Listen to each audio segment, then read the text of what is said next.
20. Confessions. The Psychology of My Own Money.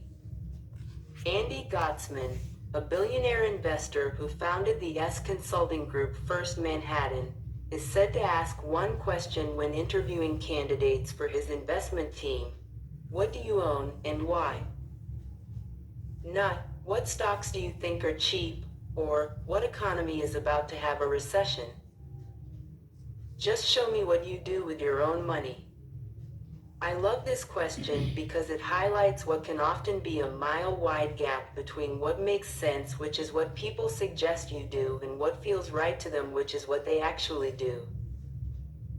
Half of all U.S. mutual fund portfolio managers do not invest a cent of their own money in their funds, according to Morningstar. This might seem atrocious, and surely the statistic uncovers some hypocrisy. But this kind of stuff is more common than you think. Ken Murray, a professor of medicine at USC, wrote an essay in 2011 titled, "How Doctors Die," that showed the degree to which doctors choose different end-of-life treatments for themselves than they recommend for their patients. Doctors don't die like the rest of us, he wrote. What's unusual aboard them is not how much treatment they get compared to most Americans, but how little. For all the time they spend fending off the deaths of others, they tend to be fairly serene when faced with death themselves. They know exactly what is going to happen, they know the choices, and they generally have access to any sort of medical care they could want. But they go gently. A doctor may throw the kitchen sink at her patient's cancer, but choose palliative care for herself. The difference between what someone suggests you do and what they do for themselves isn't always a bad thing. It just underscores that when dealing with complicated and emotional issues that affect you and your family, there is no one right answer. There is no universal truth. There's only what works for you and your family, checking the boxes you want checked in a way that leaves you comfortable and sleeping well at night. There are basic principles that must be adhered to. This is true in finance and in medicine, but important financial decisions are not made in spreadsheets or in textbooks. They are made at the dinner table. They often aren't made with the intention of maximizing returns, but minimizing the chance of disappointing a spouse or child. Those kinds of things are difficult to summarize in charts or formulas, and they vary widely from person to person. What works for one person may not work for another. You have to find what works for you. Here's what works for me. How my family thinks about savings. Charlie Munger once said, "I did not intend to get rich. I just wanted to get independent." We can leave aside rich, but independence has always been my personal financial goal. Chasing the highest returns or leveraging my assets to live the most luxurious life has little interest to me. Both look like games people do to impress their friends, and both have hidden risks. I mostly just want to wake up every day knowing my family and I can do whatever we want to do on. 214. ESSIONS. Our own terms. Every financial decision we make revolves around that goal. My parents lived their adult years in two stages, dirt poor and moderately well off. My father became a doctor when he was 40 and already had 3 kids. Earning a doctor's salary did not offset the frugal mentality that is forced when supporting 3 hungry kids while in medical school, and my parents spent the good years living well below their means with a high savings rate. This gave them a degree of independence. My father was an emergency room doctor, one of the highest stress professions I can imagine, and one that requires a painful toggling of circadian rhythms between night and day shifts. After 2 decades he decided he'd had enough, so he stopped. Just quit, moved on to the next phase of his life. That stuck with me. Being able to wake up one morning and change what you're doing, on your own terms, whenever you're ready, seems like the grandmother of all financial goals. Independence, to me, doesn't mean you'll stop working. It means you only do the work you like with people you like at the times you want for as long as you want. And achieving some level of independence does not rely on earning a doctor's income. It's mostly a matter of keeping your expectations in check and living below your means. Independence, at any income level, is driven by your savings rate.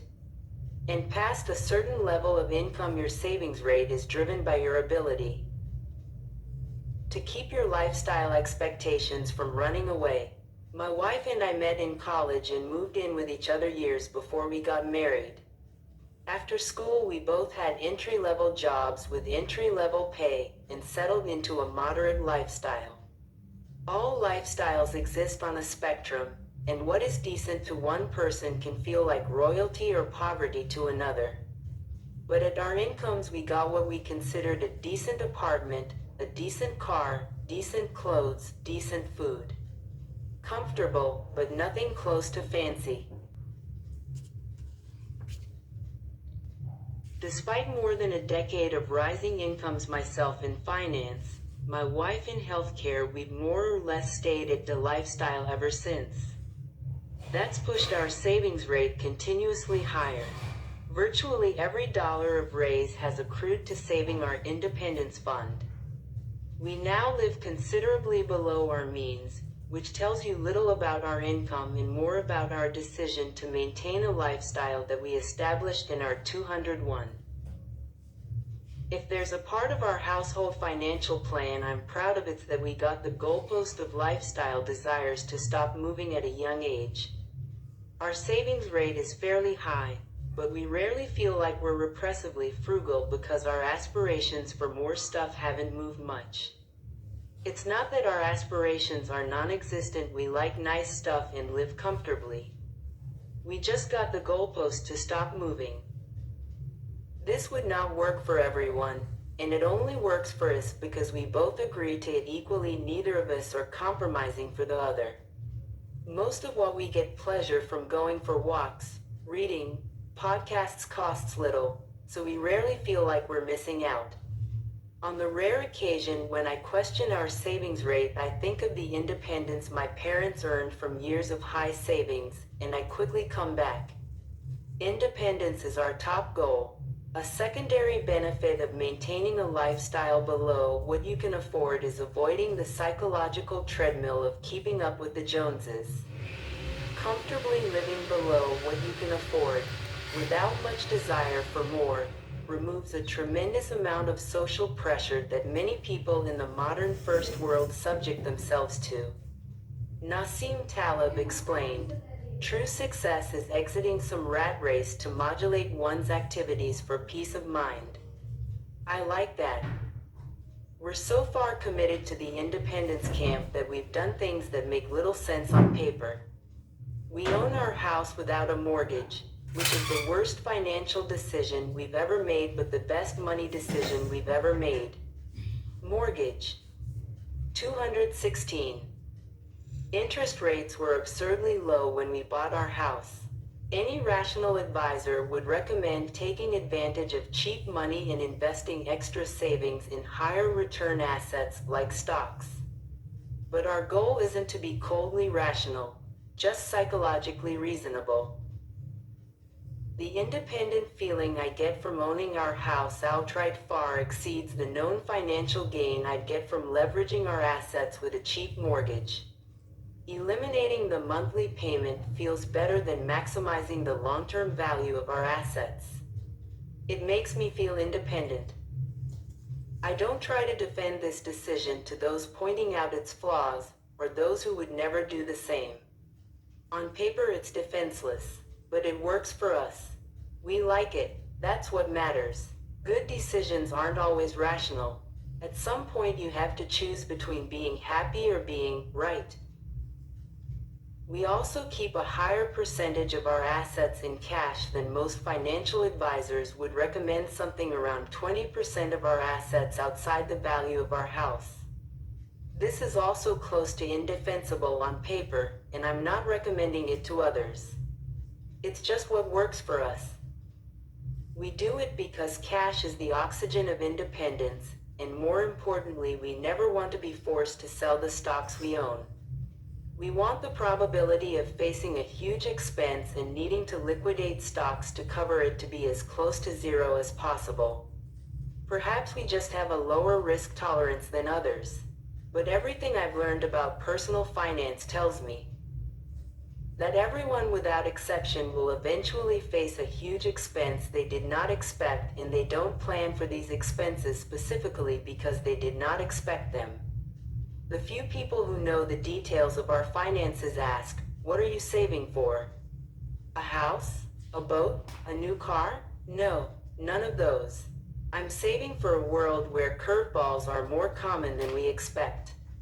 Not being forced to sell stocks to cover an expense also means we're increasing the odds of letting the stocks we own compound for the longest period of time. Charlie Munger put it well. The first rule of compounding is to never interrupt it unnecessarily. How my family thinks about investing. I started my career as a stock picker. At the time, we only owned individual stocks, mostly large companies like Berkshire Hathaway and Procter & Gamble, mixed with smaller stocks one considered deep value investments. Go back to my 20s, and at any given point I held something like 25 individual stocks. I don't know how I did as a stock picker. Did I beat the market? I'm not sure. Like most who try, I didn't keep a good score. Either way, I've shifted my views, and now every stock we own is a low-cost index fund. I don't have anything against actively picking stocks, either on your own or through giving your money to an active fund manager. I think some people can outperform the market averages. It's just very hard, and harder than most people think. If I had to summarize my views on investing, it's this: every investor should pick a strategy that has the highest odds of successfully meeting their goals. And I think for most investors, dollar cost averaging into a low-cost index fund will provide the highest odds of long-term success. That doesn't mean index investing will always work. It doesn't mean it's for everyone. And it doesn't mean active stock picking is doomed to fail. In general, this industry has become too entrenched on one side or the other, particularly those vehemently against active investing. Beating the market should be hard, the odds of success should be low. If they weren't, everyone would do it, and if everyone did it, there would be no opportunity. So no one should be surprised. 218. That the majority of those trying to beat the market fail to do so. The statistics show 85% of large-cap active managers didn't beat the S&P 500 over the decade ending 2019. I know people who think it's insane to try to beat the market but encourage their kids to reach for the stars and try to become professional athletes. To each their own. Life is about playing the odds, and we all think about odds a little differently. Over the years, I came around to the view that we'll have a high chance of meeting all of our family's financial goals if we consistently invest money into a low-cost index fund for decades on end, leaving the money alone to compound. A lot of this view comes from our lifestyle of frugal spending. If you can meet all your goals without having to take the added risk that comes from trying to outperform the market, then what's the point of even trying? I can afford to not be the greatest investor in the world, but I can't afford to be a bad one. When I think of it that way, the choice to buy the index and hold on is a no-brainer for us. I know not everyone will agree with that logic, especially my friends whose job it is to beat the market. I respect what they do, but this is what works for us. We invest money from every paycheck into these index funds, a combination of U.S. and international stocks. There's no set goal, it's just whatever is left over after we spend. We max out retirement accounts in the same funds and contribute to our kids' 529 college savings plans. And that's about it. Effectively, all of our net worth is a house, a checking account, and some Vanguard index funds. It doesn't need to be more complicated than that for us. It's simple. One of my deeply held investing beliefs is that there is little correlation between investment effort and investment results. The reason is because the world is driven by tails. A few variables account for the majority of returns. No matter how hard you try at investing, you won't do well if you miss the two or three things that move the needle in your strategy. The reverse is true. Simple investment strategies can work great as long as they capture the few things that are important to that strategy's success. My investing strategy doesn't rely on picking the right sector or timing the next recession.